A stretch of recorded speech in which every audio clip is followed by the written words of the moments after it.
Everyone, কেমন আছো তোমরা সবাই? আমরা খুব খুব খুব ভালো আছি।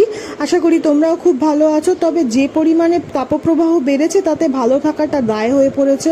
আমাদের মধ্যে এমন অনেকে আছো যাদের কিনা কর্মসূত্রে প্রতিদিন বাইরে বেরোতে হচ্ছে, অনেকটা সময় বাইরে রোদের এক্সপোজারের মধ্যে থাকতে হচ্ছে। তাদের জন্য বলবো, অনেকে হিট স্ট্রোকের সম্মুখীন হচ্ছে। তাতে দুটো পার্ট থাকে, হিট ক্রাম্প আর একটা থাকে হিট এক্সর্শন।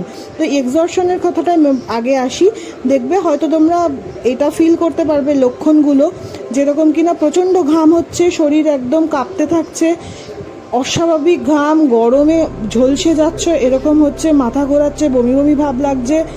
এই ধরনের প্রবলেমগুলোর থেকে বাঁচতে গেলে সাথে সাথে একটা এক্সটার্নাল কুলিংয়ের দরকার। মানে বাইরে থেকে মুখ, চোখ, কানে জল, আর সাথে সাথে ইনডোরে প্রবেশ করে যাও।